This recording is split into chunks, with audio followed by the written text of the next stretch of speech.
ಕಲ್ಮಶವನ್ನು ತೊಲಗಿಸಿ ಶರೀರ ಆತ್ಮಗಳನ್ನು ಕಲ್ಮಶಗಳನ್ನು ತೊಲಗಿಸಿ ನಮ್ಮನ್ನು ಶುಚಿ ಮಾಡಿಕೊಂಡು ದೇವರ ಭಯದಿಂದ ಕೂಡಿದವರಾಗಿ ಪವಿತ್ರತ್ವವನ್ನು ಸಿದ್ಧಿಗೆ ತರುವುದಕ್ಕೆ ಪ್ರಯತ್ನಿಸೋಣ. ಪರಿಶುದ್ಧ ವೇದమందు దేవుడు మనకు అనేక వాగ్దానాలను అనుగ్రహించి ఉన్నారు. పరిశుద్ధ వేదమందులే దేవుడు நமக்கு பல వాగ్దానాలను கொடுத்திருக்கிறார். ఆ వాగ్దానాలను మనము పొందుకొనున్నట్లుగా మన యొక్క జీవితము శుద్ధీకరించబడి ఆ వాగ్దానాన్ని పొందుకునే దానికి మనము యోగ్యముగా మన యొక్క జీవితం సరిగా ఉండాలి. அந்த வாக்குத்தத்தங்களை நாம் பெறும்படிக்கு சோதித்து கொள்ளும்படிக்கு நம்முடைய ஜீவனது சரியாக சுத்திகரிக்கப்பட்டு அதை பெறும்படிக்கு ஏற்றதாய் காணப்பட வேண்டும். వాగ్దానములు చేసి ఉన్నాడు, ఆ వాగ్దానములు నాకు దొరికినట్లే మనం అనుకోకూడదు. ఈ వాగ్దానం దేవుడు செய்திருக்கிறார் அப்படினா கிடைத்து விட்டது நாம் நினைக்க கூடாது. ఆయన చెప్పినటువంటి ఆ యొక్క వాగ్దానములు మన జీవితంలో నెరవేరినట్లుగా మనం యోగ్యత కలిగి దానికి తగిన అర్హులముగా ఉండాలి. దేవుని యొక్క నిబంధనల్ని మనం పాటిస్తే నిశ్చయముగా ఈ వాగ్దానాన్ని మనం సొంతం చేసుకోవచ్చు. దేవుని యొక్క వాగ్దానాన్ని நமக்கு கொடுத்திருக்கிறார். ஆனால் அதை சோதித்துக் கொள்ளும்படிக்கு நாம் அவர் சொன்ன கட்டளைகளை பின்பற்ற வேண்டும். அவர் சொன்னபடி நடக்க வேண்டும். సమస్త పాపము నుండి లౌకికత నుండి మన యొక్క జీవితాన్ని మనం శుద్ధీకరించుకొని లౌకికమైనటువంటి కార్యాల నుండి మనం ప్రత్యేకించుకోవాలి. సకల విధమైన எல்லா కార్యాలను நம்மை வேறுபடுத்திக் கொள்ள வேண்டும், சுத்திகரித்துக் கொள்ள வேண்டும், பரிசுத்தமாக வைத்துக் கொண்டிருக்க வேண்டும். దేవుని యొక్క అమూల్యమైనటువంటి వాగ్దానాన్ని మనం సొంతం చేసుకునే దానికి మన యొక్క జీవితంలో శుద్ధీకరణ కూడా అవసరమై ఉన్నది. దేవుని వాగ్దానాన్ని நாம் சோதரித்துக் கொள்ளும்படியாக நம்முடைய జీవితంలో சுத்திகரிப்பு மிகவும் தேவைப்படுகிறது. అదే గత వారం మనం చదివినటువంటి వాక్యం చొప్పున లేవి కాండము 20వ అధ్యాయము 7వ వాక్యములో దేవుడు ఏమని సెలవిస్తూ ఉన్నారు? అదే మనం கடந்த படித்த விதமாகவே லேவியராகவும் 20వ అధికారం 7వ వచనంలో என்ன சொல்லப்படுகிறது? మీరు పరిశుద్ధపరచుకొని పరిశుద్ధులై ఉండి నేను మీ దేవుడనైన యెహోవాను. హల్లెలూయా. కన్నడದಲ್ಲಿ ನಾನು ನಿಮ್ಮ ದೇವರಾದ ಯೆಹೋವನಾಗಿರುವುದರಿಂದ ನೀವು ನನ್ನವರಾಗಿ ಪರಿಶುದ್ಧರಾಗಿರಬೇಕು. ஆதலால் நீங்கள் உங்களை பரிசுத்தப்படுத்தி பரிசுத்தராயிருங்கள். நான் உங்கள் தேவனாகிய கர்த்தர். நம்முடைய தேவன் మన దేవుడు పరిశుద్ధుడై ఉన్నాడు గనుక మనము కూడా పరిశుద్ధపరచుకొని మనం పరిశుద్ధమై ఉండాలి. நம்முடைய தேவன் பரிசுத்தராய் இருக்கிறதுனால நம்ம பரிசுத்தம் செய்து கொள்ள வேண்டும். ద్వితీయోపదేశ కాండం 23వ అధ్యాయం 14వ వాక్యం చదవండి. ఉపాగమం 23వ అధ్యాయం 14వ వచనం పరిపూర్ణமாக ನಿಮ್ಮ ದೇವರಾದ ಯೆಹೋವನು ನಿಮ್ಮನ್ನು ಕಾಪಾಡುವುದಕ್ಕೂ ಶತ್ರುಗಳನ್ನು ನಿಮ್ಮ ಕೈವಶ ಮಾಡುವುದಕ್ಕೂ ನಿಮ್ಮ ಪಾಳೆಯದೊಳಗೆ ಸಂಚಾರ ಮಾಡುತ್ತಾನಲ್ಲ. ಆದ್ದರಿಂದ పాళయము నిర్మలವಾಗಿರಬೇಕು. మన పరిశుద్ధ దేవుడు పరిశుద్ధ దేవుడు సంచరిస్తూ ఉన్నాడు. ఆ పాళయమైనది పరిశుద్ధమై ఉండాలి. మనము పరిశుద్ధముగా ఉండాలి. நம்முடைய சத்துருக்களை நம்ம கையில ஒப்பு கொடுக்கும்படியாக நம்முடைய தேவன் நம்முடைய பாதத்தில் உலாவிக் கொண்டிருக்கிறார். ஆகிய நம்மை நாம் பரிசுத்தம் பண்ணிக்கொள்ள வேண்டும். కృపా కాలములో జీవించేటటువంటి మనము இந்த கிருபை காலத்தில் జీవిக்கிறோம். దేవుని యొక్క కృపను మనం పొందుకొని దేవుని కృపயை పెంచుకొని మనము సరైనటువంటి దేవుడు కోరినటువంటి నీతిమంతులుగా మనం మారాలి. దేవుని విరుద్ధ సరైన నీతిమంతులుగా మారాలి. మనము నీతిమంతులుగా మారడానికి మనం ప్రయాసపడాలి. నీతిమంతులుగా మారడానికి ప్రయాసపడాలి. 2 కొరింథీయులు 6వ అధ్యాయం 2వ వాక్యాన్ని చదవండి. 2 కొరింథీయులు 6వ అధ్యాయం 2వ వచనం పఠించండి. ಪ್ರಸನ್ನತೆಯ ಕಾಲದಲ್ಲಿ ನಿನ್ನ ಮನವಿಯನ್ನು ಕೇಳಿದ್ದೇನೆ. ರಕ್ಷಣೆಯ ದಿನದಲ್ಲಿ ನಿನಗೆ ಸಹಾಯ ಮಾಡಿದೆನು. ಸಾಕು. ಅನುಕೂಲ ಸಮಯమందు నీ మొర ఆలకించితిని. ಅನುಕೂಲ ಸಮಯమందు నీ ಮೊರ ಆಲಕಿಂಚಿತಿನಿ. ರಕ್ಷಣ ದಿನమందు నిన్ను ఆదుకొంటిని. ರಕ್ಷಣ ದಿನమందు నిన్ను ఆదుకొంటిని. அனுக்கிரக காலத்திலே நான் உனக்கு செவி கொடுத்து ரட்சணிய நாளிலே உனக்கு உதவி செய்கிறேன். ఇవ్విధముగా ఈ కృపా కాలములో దేవుని యొక్క కృపను మనం మెండుగా పొందుకొని మన జీవితాన్ని మనం పరిశుద్ధపరచుకునే దానికి దేవుని యొక్క కృపను పొందుకొని దేవుని వేడుకోవాలి. இந்த கிருபை காலத்திலே ரட்சணிய நாளிலே தானே దేవుని கிருபை நிறைவாய் பெற்றுக்கொண்டு நாம் பரிசுத்தப்பட வேண்டும். దేవుని యొక్క కృపను అనేక సార్లు దయ అని కూడా మనం చెప్పవచ్చు.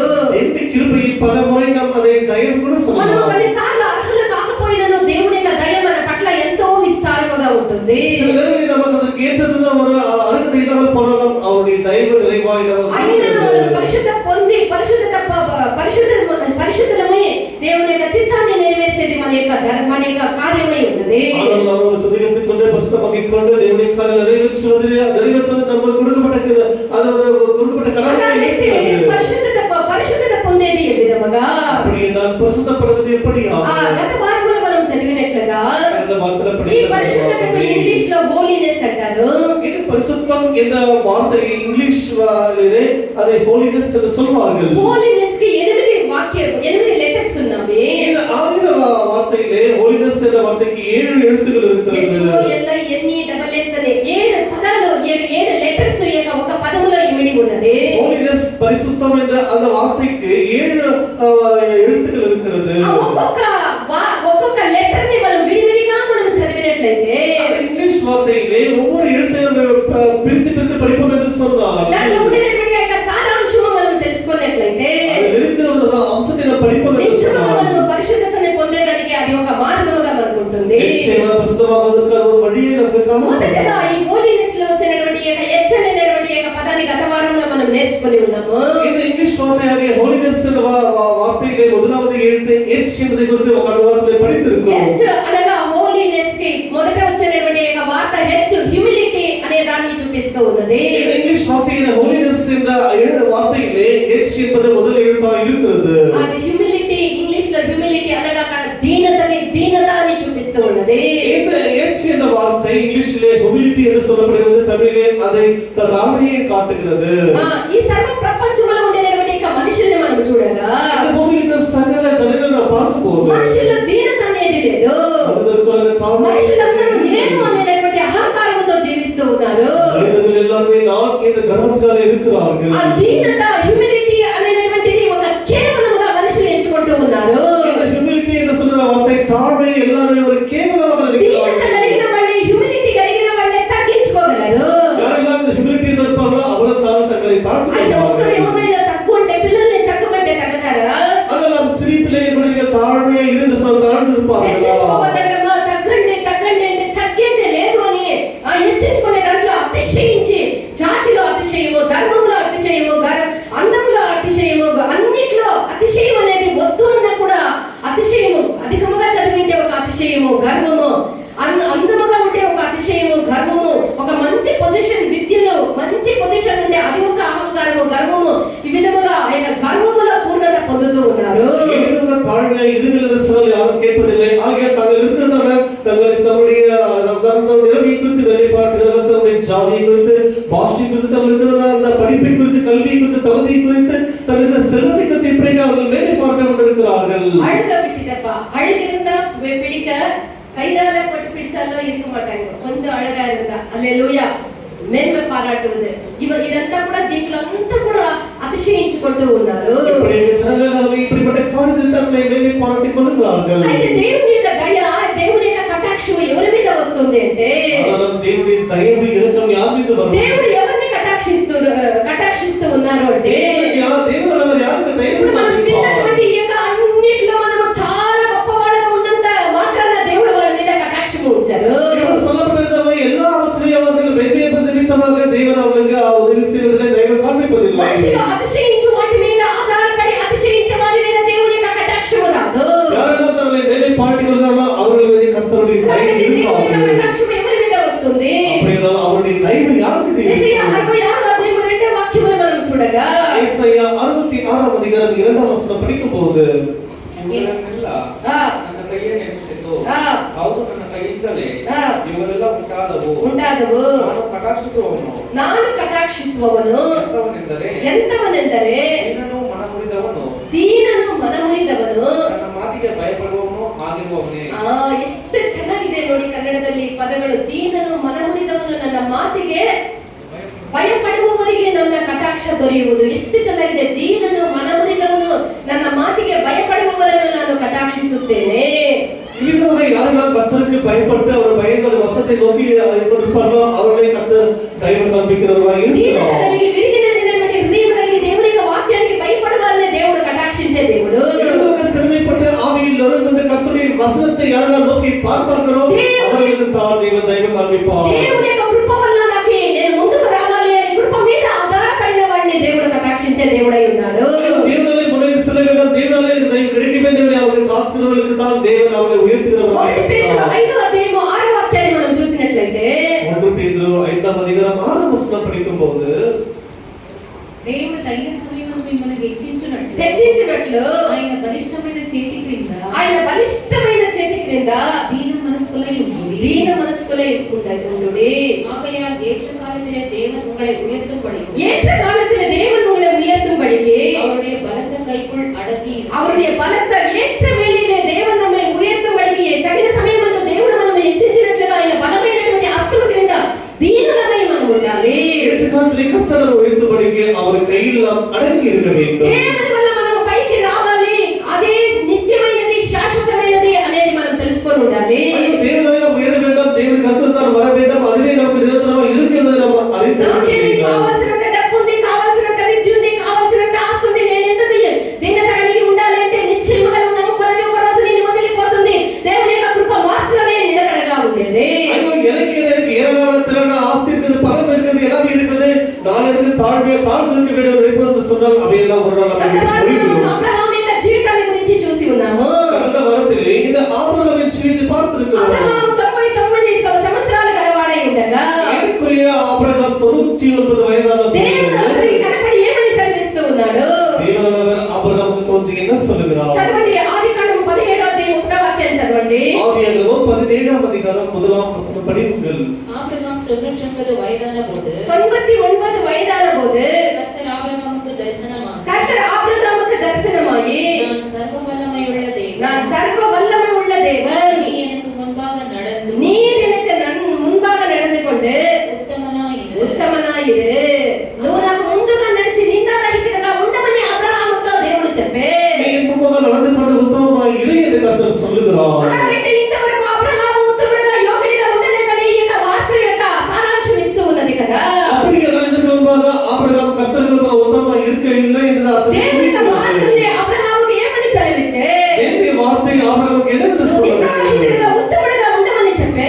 குற்றமற்றவனாக உத்தமமாய் இரு என்று கர்த்தர் சொல்லுகிறார். అతడు యోగ్యముగాను దోషము లేనివాడుగాను ఉండలేదేమో అనేటువంటి దానిగానే ఇది కనబడుతూ ఉన్నది. அப்படியே இதற்கு முன்பாக ஆபிரகாம் குற்றமற்றவனாக பிறகு உத்தமமாய் இருக்கவில்லை என்று స్థలంలో వేరే ఎవరు ఉన్నా కూడా ஆபிரகாம் இடத்திலே வேறு யார் இருந்தாலும் கூட ఎంతగా ఆ యొక్క వార్తని అంగీకరించకుండా ఎంతగా నిరాకరించి ఉందరో, எவ்வளவு அந்த வார்த்தை ஏற்றுக்கொள்ளாமல் அதை நிறுத்திருப்பார்கள். 99 సంవత్సరాల నాకు ఎన్ని అనుభవాలు ఉన్నవి, எனக்கு ஒரு 91 வயதாகியதற்கு எனக்கு எவ்வளவு నేను அனுபவம் ఎన్ని నేర్చుకుని ఉన్నాను, நான் எவ்வளவு నాకు கற்றுக்கிறேன், ఎంత అనుభవం నేను పొంది ఉన్నాను. எவ்வளவு அனுபவம் எனக்கு இருக்கிறது. నేను ఇంకా ఏమి చిన్న పిల్లోడా, నాకు ఇంత ఇలాంటి ఒక బాల పాఠాలను నేర్పించేదానికి நான் இன்னும் சிறு பிள்ளை எனக்கு கற்றுக் கொடுப்பதற்கு దేవుడు ఎందుకు నాతో ఇట్లా మాట్లాడుతూ ఉన్నాడు? தேவனுக்கு என்னோட இப்படி பேசுகிறார். మనమైతే దేవుడే కదా దైవమే నాతో మాట్లాడింది అని కూడా నిర్ణయం చేసిందుము. நாம இருந்தால் ஐயோ தேவன் பேசுகிறது, பிசுதான் பேசுகிறது நாம் சொல்லி இருப்போம்.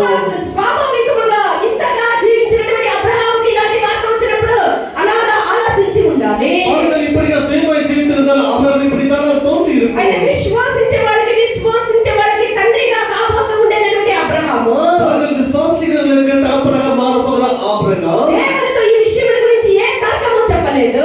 தேவனோடு இப்பதை குறித்து எதுவும் பேசவில்லை, வாதிக்கவும் ఈ இல்லை. వార్త వచ్చిన వెంటనే ఆ వార్తను ఎదిరించడం లేదు. அந்த வார்த்தை சொன்ன உடனே அதை எதிர்க்கவும் ఈ இல்லை. వార్త నాకేం కాదులే, నేను ఉత్తమముగా ఉన్నానని తలంచడం లేదు. இது எனக்கு இல்லை, நான் உத்தமமாக நான் நினைக்கவும் இல்லை. అంటే ఆ వార్త వచ్చిన వెంటనే அந்த வார்த்தை சொன்ன అబ్రహాము உடனே తను తాను తగ్గించుకొని அந்த வார்த்தை சொன்ன அபிரகாம் தன்னை தாழ்த்தினார். దేవుడు చెప్పిన దాన్ని మనస్ఫూర్తిగా అబ్రహాము అంగీకరించి தேவன் சொன்னதை முழுவதுமாக ஏற்றுக்கொண்ட ஆபிரகாம் దానికి లోబడే அதற்கு கீழ்ப்படிந்தார். ఎంత ఒక మంచి ఒక తగ్గింపు అబ్రహాములో ఉన్నదో చూడండి. ஒரு நல்ல தாழ்மை ஆபிரகாமுல కావునే విశ్వాసపు యొక్క తండ్రిగా దేవుడు అబ్రహామును మార్చే. தன் விசுவாச தகப்பனாகிய ஆபிரகாமை தேவனானவர் యేసు ప్రభు కూడా పరిశుద్ధత కొరకు తన్ను తాను ఎంతగా తగ్గించుకుని అని వేదములో మనం చూడవచ్చు. இயேசு தன்னை பரிசுத்தத்திற்கு தன்னை எப்படி தாழ்த்தினார் என்பது நமக்கு வேதத்திலே தெரியும். తను తిట్టిన వారికి ప్రతిగా ఆయన ఎవరిని తిట్టలేదు. அவரை திட்டும்போது அவர் பதிலுக்கு மாறாக திட்டவில்லை. పేతురు 2:23వ వాక్యంలో ఉంది, ఆయన తిట్టిన వారిని ఆయన తిట్టలేదు. பேதுரு 2ஆம் அதிகாரம் 23ஆம் வசனத்தில் சொல்லப்படுகிறது, அவர்கள் பயப்படும் போது பதிலுக்கு அவர் பயமில்லை என்று మనల్ని சொல்லப்படுகிறது. ఎవరైనా తిట్టితే మొదట నాలుగు వచ్చి ఎన్ని మాటలు మాట్లాడుతుంది. நம்ம யாரையும் திட்டிவிட்டால் நமக்கு மாறாக எத்தனை வார்த்தைகளை திட்டுகிறோம். నాలుగు గురించి వేదములో కూడా చాలా చక్కగా చెప్పబడి ఉన్నది. இந்த நாவை குறித்து வேதத்தில் என்னவாக నాలుక சொல்லப்படுகிறது? శరీరంలో ఉండేటువంటి ఒక చిన్న అవయవమై ఉంది. இந்த நாவானது நம்ம சரீரத்திலே ஒரு சிறிய அவயவம் தான். ఇంకా ఒక విధముగా చెప్పాలంటే నాలుక శరీరములో కనబడినటువంటి ఒక అవయవముగా ఉన్నది. இன்னும் சொல்லப்போனால் இந்த நாவு என்று சொல்வது அது காணப்படாத ஒரு அவயவமாய் అది ఒక காணப்படுகிறது. చిన్న అవయవముగా ఉండి కనబడినటువంటి ఒక స్థలములో అది ఉంది. அது சிறிய அவயவமாய் இருந்து நம்முடைய சரீரத்திலே காணப்படாத மறைவாய் இருக்கிற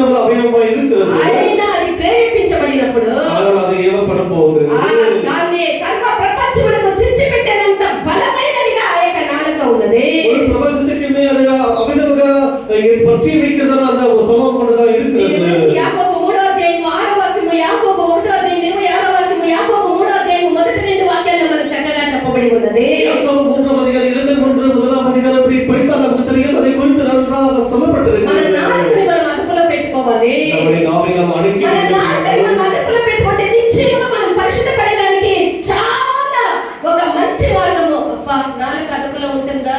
చెప్పింది చెప్పనిది చెయ్యింది చెయ్యనిది అంతా చెప్పి ఇక్కడ పెట్టి చిచ్చులు అక్కడ పెట్టి చిచ్చులు ఇంటిని రగలబెట్టి మంట పెట్టి కూల్చి కొంపల్ని కూల్చి మనుషుల్ని నాశనం చేసేంత వరకు ఈ నాలుక ఎప్పుడు అణిచలేదు.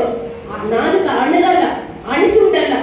నాలుక అడగకపోతే నిశ్చయముగా అది ఆ ఇంటికి నిప్పు, ఈ ఇంటికి నిప్పు, ఇక్కడే లాస్ట్ మన జీవితానికి అది నిప్పు పెట్టేస్తుంది. నాలుకని అదుపులో పెట్టాలి. நாவை அடக்கி வைக்க வேண்டும். మన నాలుకని మనం అదుపులో పెట్టుకుంటే நாவை அடக்கி வைத்திருந்தால் పరిశుద్ధపడేదానికి ఒక మార్గముగా ఉంటుంది. పరిశుద్ధపడేందుకు అది వడిగా కాదు. ఈ నాలుకని ఎవరు అదుపులో పెట్టుకుంటారంటే இந்த நாவை யார் அடக்கி வைப்பார்கள் என்று சொன்னால் దీనులైన వారే అదుపులో పెట్టుకోగలరు. யாரெல்லாம் தாழ்மையாக இருப்பார்களோ அவர்கள் அதை அடக்கி வைப்பார்கள். మన నాలుకల్ని మనం అదుపులో ఉంచుకుందాము. நம்முடைய நாவை நாம் அடக்கி வைப்போமா? రెండవదిగా ఈ యొక్క హోలీనెస్ లో రెండవదిగా ఓ ఇది దేన్ని చూపిస్తూ ఉన్నది? இரண்டாவதாக இந்த ஹோலினஸ் என்ற இங்கிலீஷ் வார்த்தையிலே இந்த ஓ என்ற எழுத்து எதை காட்டுகிறது? ఫస్ట్ హెచ్చరింది కదా, ఇప్పుడు ఒబీడియన్స్. ఒబీడియన్స్ అంటే ఏమి? இந்த ஓ ஒபீடியன்ஸ் என்ற வார்த்தை என்று சொன்னால் என்ன? విధేయత. கீழ்ப்படிதலை காட்டுகிறது. విధేయతను చూపిస్తూ ఉన్నది. కీழ்పడివதை కాட்டுகிறது. ఈ సర్వ ప్రపంచము దానిలో ఉండేటటువంటి పిల్లల గురించి వేదం ఏమని సెలవిస్తూ ఉన్నది? உங்களுக்கு எல்லா பிரபஞ்சத்தில் இருக்கிற ஜனங்களை குறித்து பிள்ளைகளை குறித்து என்ன சொல்லப்படுகிறது? అవిధేయ పిల్లలు అని పిలువబడుతూ ఉన్నారు. கீழ்ப்படியாத பிள்ளைகள் என்று சொல்லப்படுகிறது. ఎందుకనగా ఇహలోక సారముగా జీవించుచు, உலகத்தின் பிரகாரமாய் ஜீவித்து, ఇహలోక అనుసారముగా నడుచుకొనుచు, பிரகாரமாய் நடந்து கொண்டு శరీర భావాలు మనసుకు వచ్చినట్టు ఇచ్చ వచ్చినట్టు ఆ శరీర భావాలకి లోనవుతూ ఉన్నారు. శరీరத்தின் కార్యங்களுக்கு அந்த பாவனைகளுக்கு கீழ்ப்படிகிறார்கள். ఎఫెసీయులు 2వ అధ్యాయము 2వ వాక్యాన్ని చదవండి. ఎఫెసీయులు 2వ అధ్యాయం 2వ వచనం படிப்போமாக. మీరు వాటిని చేయించు వాయుమండల సంబంధమైన అధిపతిని అనగా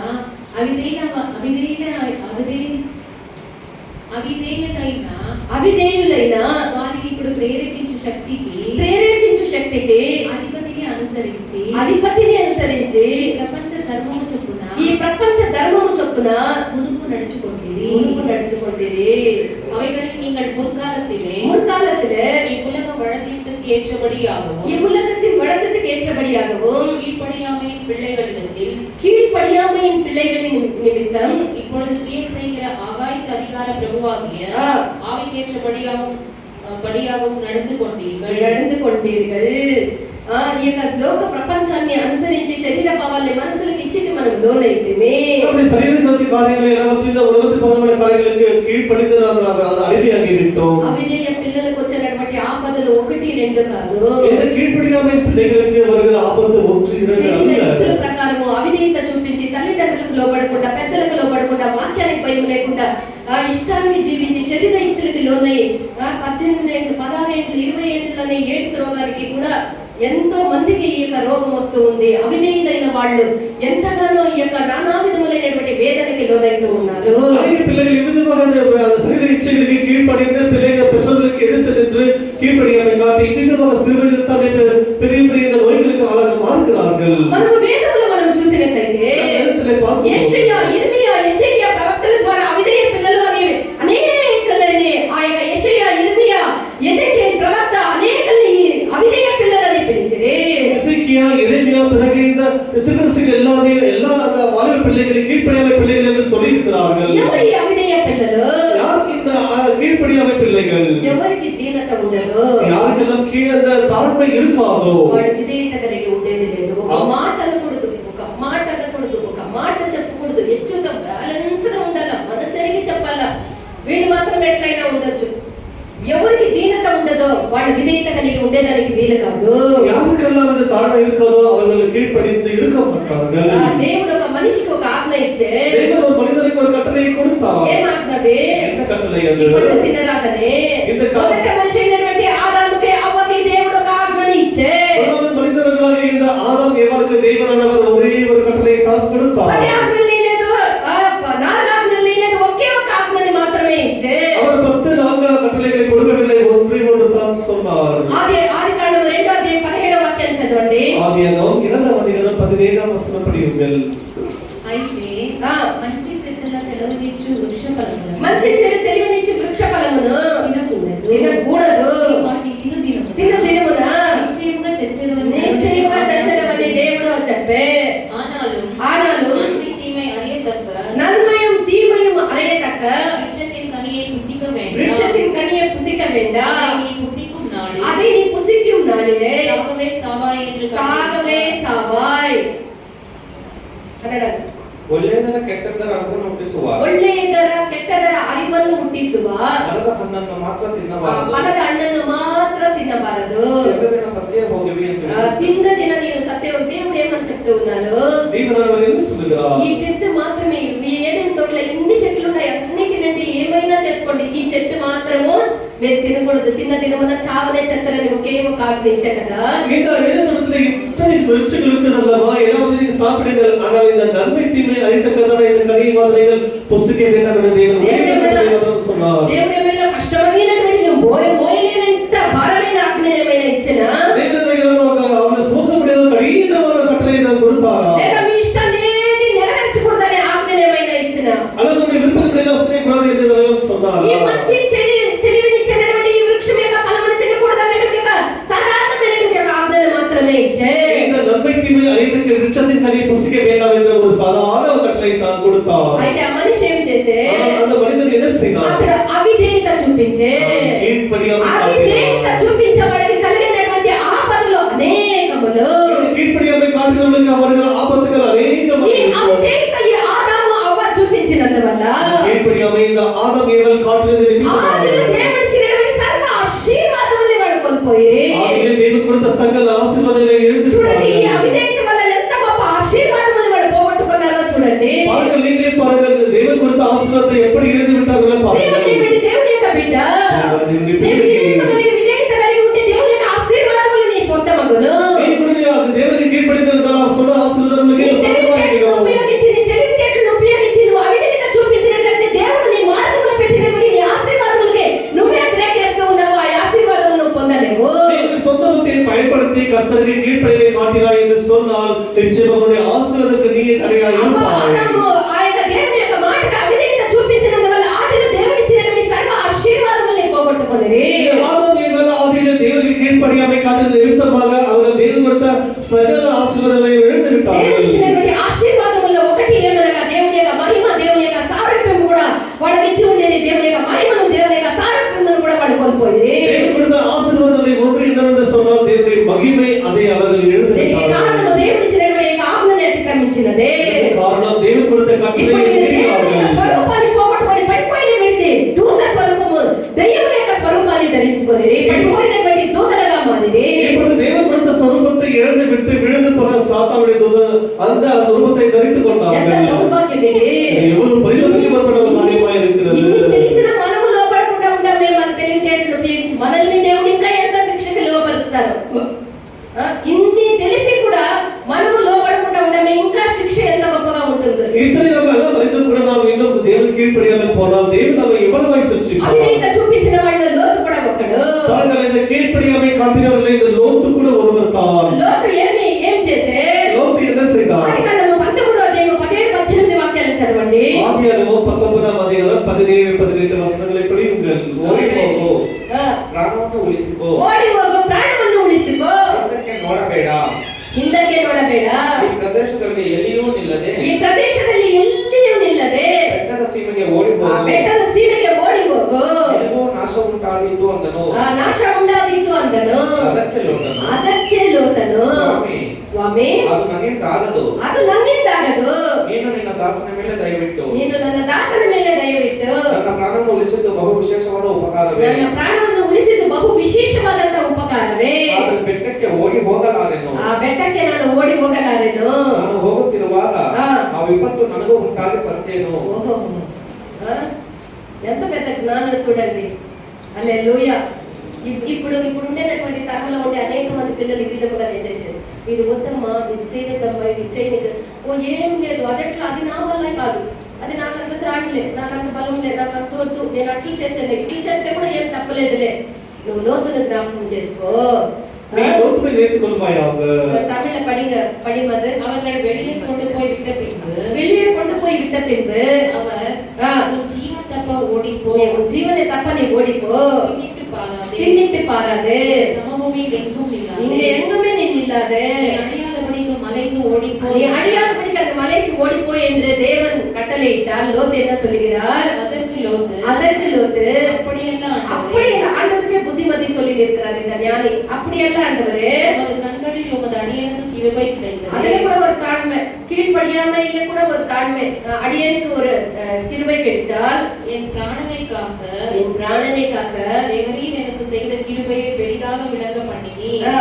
மலைக்கு ஓடி போக என்னால் முடியாது, தீங்கு என்னை தொடரும்,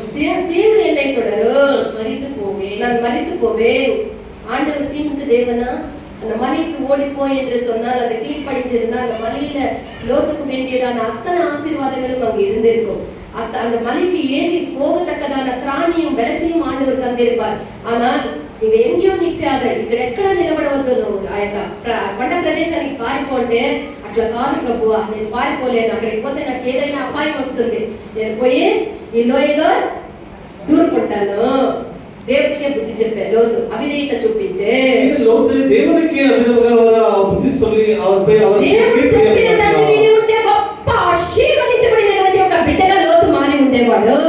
దేవుడు சொன்னபடி அவர் மலைக்கு போயிருந்தால் దేవునికి దేవుని ఆశీర్వదించబడ్డவர் நல்ல మనిషిగా మారిపోయాడు. జ్ఞానాన్ని ఉపయోగించి తాను పోయినటువంటి మార్గంలో పోయి ఒక పాపకరమైనటువంటి జనాంగానికి తండ్రిగా, హేయమైనటువంటి జనాంగానికి తండ్రిగా, దేవునికి హేయుడుగా అతను మారిపోయే தேவன் சொன்ன வழியில் போகாமல் தான் தெரிந்துகொண்ட வழியை எடுத்துக்கொண்டு அதிலே போய் ஒரு சபிக்கப்பட்ட ஒரு அருவருப்பான சந்ததிக்கு தகப்பனாக மாறினார் இந்த லோத்து. పాపకరమైనటువంటి ఒక జనాంగాన్ని కలిగించడానికి కారకుడయ్యే ఏకనతో ஒரு பாவத்தினால ஒரு சாபத்தினால ஒரு சந்ததிக்கு தகப்பனாக மாறினார் இந்த லோத்து. దేవునికి మనకు ఒబీడియంట్ విధేయత మనకి చాలా ముఖ్యము. దేవుని పిల్లలకి நமக்கு కీழ்పడిదల్ என்பது தேவையானது. లోబడే దాని ద్వారా మనం పరిశుద్ధతను కూడా మనం కొనసాగించవచ్చు. కీழ்పడిదలిன் மூலமாக பரிசுத்தத்தை நாம் தொடர்ந்து செய்ய முடியும். లోబడకుండా ఉంటే నిశ్చయముగా నువ్వు పరిశుద్ధతను కొనసాగించడానికి వీలు కాదు. కీழ்పడిదలి என்று சொன்னால் பரிசுத்தத்தை கடைபிடிக்க முடியாது. ఈ హోలీనెస్ లో మూడో వాక్యము ఎల్ అని మనము చూడాలి. ఇప్పుడు இந்த ஹோலினஸ் என்ற இங்கிலீஷ் வார்த்தையிலே இந்த மூன்றாவது எழுத்து எல் என்பதை பார்க்கலாம். எல் అంటే ఏమే? எல் என்று சொன்னால் என்ன? ప్రేమ, లవ్, ప్రేమ, దైవ ప్రేమ. లవ్ என்று சொன்னால் దేవుని అன்பా இருக்கிறது. ప్రపంచమందు కోట్లాది ప్రజల జీవితాన్ని మార్చినటువంటి నిబంధన లేనటువంటి దేవుని యొక్క ప్రేమ. இந்த பூமியை மாற்றியதான நிபந்தனையற்ற ஒரு தேவனுடைய ஒரு அன்பா இருக்கிறது. ప్రేమించినటువంటి పరిశుద్ధమైనటువంటి ప్రేమ. எத்தனை கோடான ஜனங்களை நேசித்த மன்னித்த దేవుని అன்பా లేకుండా తన ప్రాణం ఇచ్చి ప్రేమించిన దైవ ప్రేమ ఈ యొక్క ప్రేమయే ఉన్నది. இந்த கட்டுப்பாடு இந்த நிபந்தனை எல்லாரையும் நேசித்த ஒரு దేవుని అன்பా இருக்கிறது. ఈ దేవుని యొక్క ప్రేమ అనేక శ్రేష్టతల్ని కలిగి ఉన్నది. ఈ అன்பు అనేక சிறப்பம்சங்களை கொண்டதாக இருக்கிறது. ప్రేమని మనం ధ్యానించితే మనకి ఆయుష్కాలమే చాలదు. దేవుని అன்பை ధ్యానించ పురపట్టాல் நம்முடைய ஆயுசு நாட்களே நமக்கு பத்தாது. ఈ దేవుని ప్రేమ మనలో ఉండాలి. దేవుని అன்பు நமக்குள் இருக்க வேண்டும். దేవుని యొక్క ప్రేమ ఎలాంటిది అంటే கர்த்தருடைய అன்பு எப்படிப்பட்டது என்று சொன்னால் ప్రేమించి వాళ్ళకి మేలు చేసేటటువంటి దేవుని యొక్క ప్రేమ. శత్రువుని நேசித்து அவருக்கு நன்மை செய்வதுதான் దేవుని అன்பா இருக்கிறது. మనకు ఆ ప్రేమ ఉన్నదా? அந்த அன்பு இருக்கிறது. ఆ దైవ ప్రేమ ఉన్నదా? దేవుని అன்பు ఊరికే లేనిపోతే రేపుకొని గలాట్లు చేసుకొని ఇది చేసుకొని అది చేసుకొని పగలు చేసుకొని శత్రుత్వాన్ని పెంచుకునేది కాదు దేవుని యొక్క ప్రేమ. దేవుని యొక్క ప్రేమ ఎంతో శ్రేష్టమైనది. కోట్లాది ప్రజల్ని మార్చిన ప్రేమ, కోట్లాది పాపల్ని పరిశుద్ధులుగా మార్చిన ప్రేమ, కోట్లాది నరకముకు పోయినటువంటి ప్రజల్ని పరలోకానికి పోయేదానికి మార్చిన ప్రేమ, ఆ యొక్క శత్రువులను కూడా ప్రేమించి మేలు చేసేటటువంటి యొక్క ప్రేమను మనము కలిగి ఉండాలి. கர்த்தருடைய அன்பு என்று சொன்னால் எத்தனையோ கோடானோடி ஜனங்களின் பாவங்களை மன்னித்ததாய் காணப்படுது. கோடானோடி ஜனங்களை சுகமாக்கினது, அவருக்கு உதவி செய்தது, அவரை ரட்சித்தது, அவருக்கு அன்பு காட்டினது தேவனுடைய அன்பாய் ఈ యొక్క இருக்கிறது. దేవుని ప్రేమను మనం కలిగి పరిశుద్ధతని మనం పూర్ణము చేయవచ్చు. இந்த தேவனுடைய அந்த அன்பை வைத்துக்கொண்டு நாம் பூர்ணமாக்கப்பட ఈ வேண்டும். దేవ ప్రేమ మనకు లేని ఎడల இந்த கர்த்தருடைய அன்பு நமக்கு இல்லை என்று சொன்னால் పరిశుద్ధతని మనం పరిశుద్ధతలో పూర్ణులగటకు వీలు కాదు. பரிசுத்தத்தில் நாம் பரிபூர்ணப்பட முடியாது. దేవుని ప్రేమను గురించి చెప్పాలంటే నా యొక్క ఆయుష్కాలం చాలా తగ్గుతుంది. క్లుప్తంగా మీకు చెప్తూ ఉన్నాను. கர்த்தருடைய அன்பை குறித்து சொல்லப்போனதுடைய ஆயுசு நாட்களை பத்தது நான் சுருக்கமாக சொல்லுகிறேன். ఈ యొక్క హోలీనెస్ లో తర్వాత వచ్చే 4వ లెటర్ ఏమి? இந்த ஹோலினஸ் என்ற வார்த்தையிலே 4வது வருகிற எழுத்து என்ன? ఐ అంటే ఇన్నోసెన్సీ. ఐ என்று சொன்னால் அது இன்னசென்ஸ் என்று காட்டுகிறது. నిర్దోషత్వము అని కూడా చెప్పవచ్చు. குற்றமில்லாமல் இருப்பதை காட்டுகிறது. యేసు ప్రభు చెప్పినదేమనగా, యేసు அவர் சொல்வது என்ன சொல்லியிருக்கிறார்? ఈ లోకంలో ఉన్నప్పుడు ఆయన చెప్పినదేమనగా, அவரது உலகத்தில் இருக்கும்போது என்ன சொன்னார்? 10వ అధ్యాయం 16వ వాక్యాన్ని చదవండి. సువిశేషం 10వ అధ్యాయం 16వ వచనం படியுங்கள். ఇదిగో తోడేళ్ల మధ్యకు గొర్రెలను పంపినట్లు, తోడేళ్ల మధ్యకు గొర్రెలను పంపినట్లుగా నేను మిమ్మల్ని పంపుచున్నాను గనుక, నేను మిమ్మల్ని పంపుచున్నాను గనుక, పాముల వలె వివేకులను, పాముల వలె వివేకులను, పావురముల వలె నిష్కపటులనై ఉండుడి. ஆடுகளை ஓநாய்களுக்குள்ளே அனுப்புகிறது போல இதோ நான் உங்களை அனுப்புகிறேன். ஆகையால் சர்ப்பங்களைப் போல வினவுள்ளவர்களும், புறாக்களைப் போல கபடற்றவர்களுமாயிருங்கள். பாம்பு வலை விவேகம் కలిగి పావురం వలె నిష్కపటులుగా ఉండుడని యేసు ప్రభు చెప్పిరి. ఈ విధంగా సర్పములై పోల நாம் தெரிந்த புத்தியுள்ள இருந்து பிறகு இந்த குற்றமற்றவர்களாக காணப்பட வேண்டும். 7వ అధ్యాయం 26వ వాక్యాన్ని చదవండి. ఇబ్రియర్ 7వ అధ్యాయం 26వ వచనం படியுங்கள். ಇಂಥವನೇ ನಮಗೆ ಬೇಕಾದ ಮಹಾಯಾಜಕನು, ಇಂಥವನೇ ನಮಗೆ ಬೇಕಾದ ಮಹಾಯಾಜಕನು, ಈತನು ಪರಿಶುದ್ಧನು, ನಿರ್ದೋಷಿಯು, ನಿಷ್ಕಳಂಕನು, ಪಾಪಿಗಳಲ್ಲಿ ಸೇರದೆ ಪ್ರತ್ಯೇಕವಾಗಿರುವವನು, ಆಕಾಶ ಮಂಡಲಗಳಿಗಿಂತ ಉನ್ನತದಲ್ಲಿರುವವನು ಆತನೇ. ಹಲ್ಲೆಲೂಯಾ. ಪರಿಶುದ್ಧರು, குற்றமற்றவரும், மாசில்லாதவரும், பாவிகளுக்கு விலகினவரும், வானங்களில் உயர்ந்தவருமாயிருக்கிற இவ்விதமான பிரதான வானங்களில் உயர்ந்தவராகிய இவ்விதமான ఆచార్యరే நமக்கு ఏచవరా. ఈయనే మనకు తగిన, తెలుగులో వదిలే, ఈయనే మనకు తగినటువంటి యాజకుడై ఉన్నాడు. ఎవరి நமக்கு ஏற்ற ஒரு ஆசாரியனாய் இருக்கிறார். మనం ఎవరికి ఎప్పుడూ అపాయాన్ని, మనము మనస్ఫూర్తిగా మనం అపాయాన్ని, చెడుని మనం చేయరాదు. யாருக்குமே எப்பொழுதும் கூட யாருமே மனப்பூர்வமாக தீங்கு செய்யக்கூடாது. మనకి యేసు ఎవరికి ఏ అపాయమని, ఏ ఒక్క కీడుని ఆయన చేయలేదు. యేసువனர் யாருக்கும் எந்த தீங்கும் செய்யவில்லை. కలవనిటువంటి నిర్దోషిగా ఆయన ఉండిరి. அவர் பாவியில் கலவாதவர், மாசற்ற கபடற்றவர்களாய் இருந்தார். ఎవరికి ఏ అపాయాన్ని మనం చేయవాడముగా మనం ఉండరాదు. நாம் யாருக்கும் எந்த தீங்கும் செய்கிறவராய் இருக்க கூடாது. కాలంలో దానియేలు గురించి మనం చూసినట్లయితే, பழைய ஏற்பாடு காலத்தில் பார்க்கும்போது தானிయేலை குறித்து பார்க்கிறோம். దానియేలు 6వ అధ్యాయం 22వ వాక్యం చదవండి. தானிయేல் 6వ అధ్యాయం 22వ వచనం படியுங்கள். சிங்கங்கள் என்னை சேதப்படுத்தாதபடிக்கு தேவன் தம்முடைய தூதனை அனுப்பி அவைகளின் வாயை கட்டி போட்டான். దానియేలు దేవుని ముందు నిర్దోషిగా ఉండే కనుక, இந்த தானிయేல் அவர்கள் கர்த்தருக்கு முன்பாக குற்றமற்றவனாய் இருந்தது நிமித்தமாக హానికరమైనటువంటి సింహములు కూడా ఆ యొక్క నోరును కట్టి ఏ కీడు చేయకుండా పోయే. அந்த அபாயகரமான சிங்கத்திற்கு வெளியே போடப்பட்டாலும் கூட దేవునికి ముందు, మనుషులకు ముందు ఒక నిర్దోషిగా ఉండే. தானிయేல் மனிதருக்கு முன்பாகவும் தேவனுக்கு முன்பாகவும் குற்றமற்றவனும் மாசற்றவனாய் காணப்பட்டான். అపోస్తల కార్యములు 24వ అధ్యాయం 16వ వాక్యాన్ని చదవండి. అపోస్తల కార్యములు 24:16. ಇದರ ದೆಸೆಯಿಂದ ದೇವರ ವಿಷಯದಲ್ಲಿಯೂ ಮನುಷ್ಯರ ವಿಷಯದಲ್ಲಿಯೂ ನಾನು ನಿರ್ದೋಷಿ ಎಂದು ಸಾಕ್ಷಿ ಹೇಳುವ ಮನಸ್ಸು ನನಗೆ ಯಾವಾಗಲೂ ಇರಬೇಕೆಂದು దేవుని యొక్క విషయమందు, మనుషుల యొక్క విషయమందు నేను ఎల్లప్పుడూ నిర్దోషి అనేటువంటి ఒక మంచి మనసాక్షి మనం కలిగి ఉండాలి అని పౌలు చెప్తూ ఉన్నాడు. దేవునికి మున్பாக మనుషులకు మున్பாக కుற்றమற்றవనాய் మాసற்றవనాய் இருக்க வேண்டும் என்று పరిశుద్ధ పౌలు నిర్దోషులుగా ఉన్నప్పుడే పరిశుద్ధత, ఇన్నోసెన్సీ, నిర్దోషత్వము కలిగి ఉన్నప్పుడే మనం పరిశుద్ధపడగలము. కుற்றమற்றవనాய் இருந்தால் మాత్రమే நாம் పరిశుద్ధமாகப்பட முடியும். మనం పరిశుద్ధముగా కావాలంటే నిర్దోషత్వముని మనం పాటించాలి. நாம் పరిశుద్ధமாகப்பட வேண்டும் என்று சொன்னால் இந்த குற்றமற்றவர்களாய் காணப்பட வேண்டும். ఈ హోలీనెస్ లో 5వ లెటర్ ఏమే? இந்த ஹோலினஸ்ல 5வது எழுத்து என்ன? ఎన్ అనగా, ఎన్ என்று சொன்னால் నో సెల్ఫ్, స్వార్థము లేనిది. నో సెల్ఫ్, అది సుయమిல்லாததை కాட்டுகிறது. మనము దేవుని పరిశుద్ధత పడేదానికి మనం స్వార్థము లేని వాడముగా ఉండాలి. நாம் పరిశుద్ధமாகப்படுவதற்கு நமக்கு சுயம் இருக்கக்கூடாது. స్వార్థపరులు పరిశుద్ధ పడేదానికి వీలు కాదు. சுயநலம் உள்ளவர்கள் அவர்கள் పరిశుద్ధமாகப்பட முடியாது. యోహాను గురించి మనం చూసేటప్పుడు స్నానికులైన యోహాను గురించి பார்க்கிறோம். యోహాను ఏమంటూ ఉన్నాడు? స్నానికులైన యోహాను క్రీస్తు హెచ్చగాలి, அவர் క్రీస్తు அவர் பெருக வேண்டும், నేను తగ్గాలి. நான் కురుగ ఆయన வேண்டும், పెరగాలి, నేను తగ్గాలి. அவர் பெருக வேண்டும், நான் కురుగ మన வேண்டும். జీవితంలో నేను అన్నదాన్ని మనం నిండి ఉండరాదు. మన జీవితంలో நான் என்ற స్వభావం இருக்க కూடாదు. ఇంట్లో ఉండే పిల్లలకు ఒక్కరికి ఏమైనా ఎక్కువ, ఒకరికి తక్కువ తెచ్చిస్తే ఏమంటారు? நம்ம வீட்டில் பிள்ளைகளுக்கு ஒரு பிள்ளைகளுக்கு அதிகம் வாங்கி கொடுத்தால் சிறு பிள்ளைக்கு கம்மியா வாங்கி கொடுத்தா என்ன சொல்வார்கள்? వాళ్ళకి అది నాకు ఇది లేదు, నేను నేను అని వస్తారు. నేను అనేది మనకు ఉండరాదు. ஐயோ அவர்களுக்கு அது எனக்கு இவ்வளவு தானா என்று நான் என்று வருவார்கள். నేను అనేటువంటి వాళ్ళు నిజముగా ఆ యొక్క సెల్ఫిష్ కలిగిన వాళ్ళే. నాకి ఉండిలే వాళ్ళకి ఏముంటే నాకు కూడా నేను తీసుకుంటే పోయింది, నాకు కూడా దేవుడు ఇస్తాడనే ఒక మంచి మనసాక్షి ప్రతి ఒక్క విషయంలో మనకు సెల్ఫిష్నెస్ ఉండకూడదు.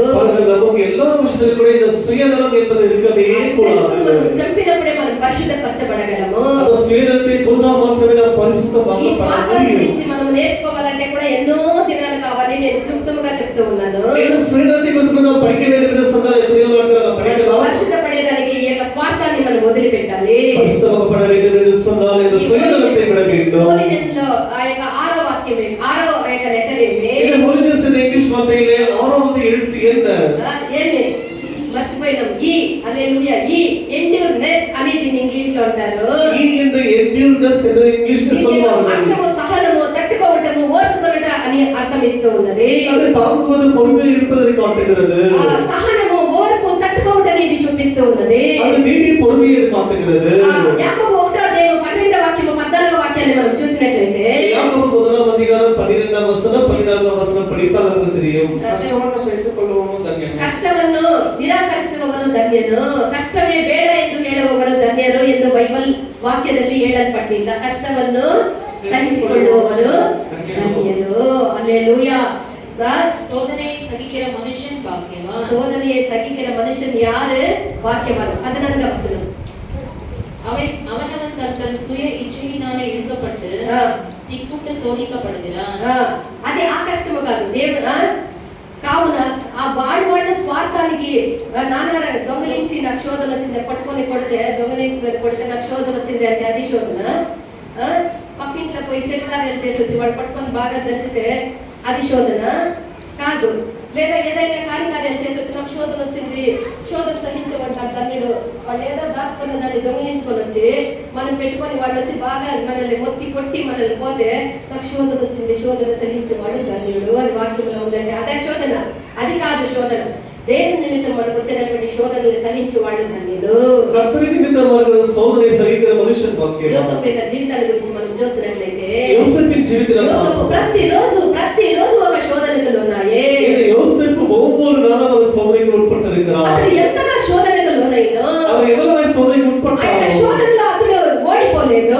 அவர் எல்லா சோதனையிலும் దానికి కారణం అతడు దేవునికి భయపడినటువంటి దేవునికి భయం కలిగి ఉండే. அதுக்கு காரணம் அதுக்கு கர்த்தருக்கு பயப்படுகிற பயம். దేవునికి భయపడి శోధనని సహించుకునే அவர் கர்த்தருக்கு பயந்து சோதனையை சகித்துக் ఆ கொண்டார். శోధనని సహించి ఆ శోధనలో జయాన్ని అతడు పొందుకునే. சோதனை சகித்து அந்த சோதனையை ஜெயித்து பெற்றார். సహించినందువల్ల ఓర్చుకున్నందువల్ల ఈ శోధనలో యోసేపు జయము పొందే. அவர் சகித்துக்கொண்ட நிமித்தமாக சோதனையை ஜெயம் கொண்டார். దేవుని నిమిత్తం వచ్చినటువంటి శిక్షను మనము సహించాలి, మనము అంగీకరించాలి. దేవుని నిమిత్తమైన సోదனை நாம் ஏற்றுக்கொள்ள வேண்டும், அதை சகித்துக் கொள்ள దేవుని வேண்டும். శిక్ష ఎవరి ద్వారా వస్తుంది? கர்த்தருடைய சிக்ஷை யார் மூலமாய் வருகிறது? సేవకుల ద్వారా వస్తుంది. ஊழியர்கள் மூலமாய் வருகிறது. పోతే మమ్మల్ని ఇట్లన్నారే, మమ్మల్ని తిట్టినారే, మమ్మల్ని పొడిచినారే, మేము గుడికి పోయలేదు, మేము వచ్చలేదు, లేదా పోయి దండెత్తుకొని పోయి అడగదాము అంటే మనకు దేవుని యొక్క శిక్షని ఎవరు నేర్పిస్తారు? అట్లయితే మనం పరిశుద్ధ పడేది విధముగా దేవుని యొక్క సేవకుల ద్వారా మనకు శిక్షలు అనుమతించబడుతుంది. దేవుని ஊழியர்கள் மூலமாக கர்த்தருடைய சிக்ஷை நமக்கு கொடுக்கப்படுகிறது. మనం నశించిపోయేదానికి కాదు, அது நாம் மாண்டு போவதற்கு அல்ல, మనం పరిశుద్ధపడుటకు. பரிசுத்தமாகப்படுவதற்கு. శోధన లేకుండా మనం పరిశుద్ధమయ్యేదానికి వీలు కాదు. சோதனையில் நாம் பரிசுத்தமாகப்பட ఆ முடியாது. శోధనలో మనం సహనము తట్టుకునేటటువంటి యొక్క కృపను మనం పొందుకొని ఎండ్యూర్నెస్ అనేటటువంటి యొక్క సహనముని తట్టుకోవటముని మనం పొందుకొని మనం పరిశుద్ధులము కావాలి. இந்த endurance என்ற సహిష్ణుతత్వం நமக்குள்ள இருக்க வேண்டும். 7వ వాక్యం మేము హోలీనెస్ లో నేను స్పీడ్ గా పోతా ఉంటాను, టైం లేనందువల్ల. ఎస్ అంటే ఏమి? இந்த எஸ் என்ற வார்த்தைக்கு அர்த்தம் என்ன? సెపరేషన్, ప్రత్యేకించుకొనుట. தங்கள் வேறுபாடுகளை ஜீவிப்பது. దేవుని పిల్లలమైనటువంటి మనం అన్నిట్లో జోడుగా ఉండి మన యొక్క జీవితాన్ని పాడు చేసుకోకూడదు. అన్ని యొక్క అలవాట్లను మనం చేసుకోకూడదు. మనం వేసేటటువంటి వస్త్రమైనను, మనం మాట్లాడే మాటలైనను, మనం నడుచుకునేటటువంటి విధానమైనను మన యొక్క జీవితం ప్రత్యేకించి లోకస్తులతో ఉండకుండా మనం ప్రత్యేకించబడిన వాళ్ళమై ఉండాలి. தேவி பிள்ளைகள் நமது உலகத்தோடு இணைந்து இசைந்து கலந்து கொண்டு அவரோடு இணைந்திருக்க கூடாது. நாம் வேறுபாட்டின் ஜீவித்தை செய்ய வேண்டும். మాతో కూడా చదివి అయితే సపరేట్ గా ఉంటాడప్ప, తనీగా ఉంటాడప్ప, ఒక విధముగా ఉంటాడు. వాళ్ళందరితో కూడా చేరేలే, అన్ని విశిష్టమైన మాటలు, లోకము సంబంధమైన మాటలు మాట్లాడేలే, సపరేట్ గా ఉంటారని ఈనాటికి కూడా ఆ కాలం కాలంలో ఈ తరములో ఉండేటటువంటి పిల్లలు లోకస్తులు ఎవరు మనం ఎవరు అనే తేడా లేకుండా వాళ్ళే ఎంతో భయభక్తిగా ఉంటారు. మన జీవితాలు అంతగా ఉంటుంది. ప్రత్యేక జీవితం లేకపోతే మనం పరిశుద్ధపడేదానికి వీలు కాదు. இது வேறுபாட்டின் ஜீவன் நமக்கு இல்லை என்று சொன்னால் நாம் பரிசுத்தமாக்கப்பட முடியாது. మనం పరిశుద్ధత కావాలంటే మనం ప్రత్యేకించుకోవాలి. దీనికి అనేక వాక్యాలు ఉంది, ఇప్పుడు మనకు అవసరం లేదు. நாம் பரிசுத்தமாக்கப்பட வேண்டும் என்று சொன்னால் நம்முடைய ஜீவிதத்தை வேறுபாட்டின் ஜீவிதம் நாம் செய்ய வேண்டும். ஹோலினஸ் லாஸ்ட் லெட்டர் அது. இது ஹோலினஸ் என்ற கடைசி எழுத்து என்ன? எஸ் எஸ் எஸ் అంటే సిన్సియారిటీ. இன்னும் எஸ் సిన్సియారిటీని కాన్సెప్ట్ యథార్థమై జీవింపదు. దేవుని ఎడల దేవుని యొక్క సేవకుల ఎడల యథార్థత కలిగి మనం అన్ని విషయంలో యథార్థలమై ఉండాలి. ఏది మరుగు చేయరాదు. ஊழியர்கள் முன்பாகவும் கர்த்தருக்கு முன்பாகவும் உத்தமமாய் ஜீவிக்க வேண்டும். దేవుని సేవలకు ముందు మన మనసు యథార్థత కలిగి ఉండాలి. దేవునికి முன்பாக நம்முடைய ஊழியர்களுக்கு முன்பாக உத்தமமாய் ஜீவிக்க வேண்டும். అబద్ధము, మోసము, వంచన, మాయ మాటలు ఇవన్నీ చెప్పరాదు. அபத்தம், பொய், இப்படிப்பட்ட மோசமான வார்த்தைகள் எதுவும் பேசக்கூடாது. ఆకాను అబద్ధం చెప్పినందు వల్ల ఏమైంది? இந்த ஒரு ஆகான் பொய் சொல்றது நிமித்தமாக என்ன ஆனது? ఆకాను అబద్ధం చెప్పినందు వల్ల ఏం జరిగినది? தேவனுடைய ஊழியக்காரத்தில் இந்த ஆகான் பொய் சொல்றது நிமித்தமாக என்ன ఆనది భయంకరంగా ముగింపైనది.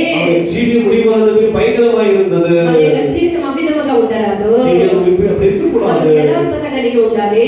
ఉత్తమమైన పొరపాటు వచ్చినాను, ఇది నా వల్ల జరిగినదే మనం ఒప్పుకొని ఆ పొరపాటును సరి చేసుకోవాలనే కానీ పొరపాటు సమకూర్చుకొని మన యథార్థతని మనం వదిలిపెట్టరాదు. ஒருவேளை தவறுதலாக அந்த விஷயம் நம்மிடம் வந்திருந்தால் அதை நாம் அறிக்கை பண்ணி அதை சொல்லி விட்டுவிட வேண்டும் தவிர அதை நாம் இருக்கக்கூடாது.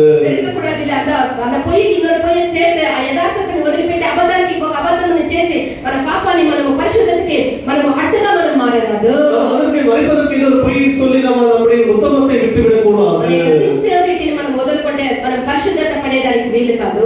ఉత్తమத்தை இழந்து விட்டால் நாம் பரிசுத்தமாக்கப்பட పరిశుద్ధంగా మారటకు మన యథార్థతని మనం కాపాడుకోవాలి. நம்ம உத்தமத்தை நாம் காப்பாற்றிக் கொண்டால் நாம் பரிசுத்தமாக ஜீவிக்க முடியும். నెరవేర్చడానికి మనం దేవుని యొక్క భయము మనం కలిగి ఉండాలి. அதுக்கு எல்லாவற்றும் மேலாக தேவனுடைய பயம் நமக்கு దేవుని భయం வேண்டும். కలిగి పరిశుద్ధతని మనం పూర్ణపరచుకోవాలి. தேவனுக்கு பயந்து பரிசுத்தமாகுதலை பூர்ணப்படுத்திக் கொள்ள வேண்டும். దేవుడు మన కృప అనుగ్రహించుదురు గాక. தேவனுக்கு வேண்டிப்பாராக. నిజంగా మనకు పరిశుద్ధత లేకపోతే நிச்சயமாக பரிசுத்தம் இல்லாமல் போகாது. దేవుని దర్శించలేము. கர்த்தரை தரிசிக்க పరిశుద్ధత முடியாது. లేకుండా ఎవరు దేవుని దర్శించలేరు. பரிசுத்தம் இல்லாமல் ஒருவரும் கர்த்தரை தரிசிக்க முடியாது. ఒక దినం ఉన్నది. ஒரு நாள் இருக்கிறது. ఒక దినం ఉన్నది. ஒரு நாள் இருக்கிறது. ఆకాశములో మేఘాలలో మన యొక్క దేవుని ముఖాముఖిగా మనం దర్శించినటువంటి సమయము. மத்திய மனத்திலே முகாமாகவே நம்முடைய தேவனை நாம் பார்க்க இருக்கிறோம். రేపు పాటల మన యొక్క శరీరములు రూపాంతరమై మధ్యాకాశములో దేవుని ఎదుర్కొనిపోయినటువంటి ఒక దినం ఉన్నది. ஒரு நொடி பொழுதிலே நம்ம நம்முடைய சரீரத்திலே மறுரூபமாக்கப்பட்டு வானத்துக்கு எடுத்துக் கொள்ளப்படுவோம். మనం పరిశుద్ధమై ఉంటే நாம் பரிசுத்தமாக இருப்போம் என்று சொன்னால் దేవుని దర్శించగలము. கர்த்தரை தரிசிக்க முடியும். భాగ్యం అది. அது நம்முடைய பாக்கியமாக இருக்கிறது. எவ்வளவு பாக்கியமாக இருக்கிறது. దేవుడు మన కృప అనుగ్రహించగలడు గాక. பரிசுத்தமாக்கப்படுவதற்கு நம்ம தேவன் கృప கொடுப்பாராக. ఇంతవరకు మన జీవితం ఏ విధముగా ఉన్నదో అదన్నీ వదిలిపెట్టి ఇక మీదట నేను పరిశుద్ధత పొందాలి అనేటువంటి దాహం కలిగి దేవుని కృపను పొందుకొని దాంట్లో నడిచేదానికి మనం భయభక్తులుగా ఉందాము గాక.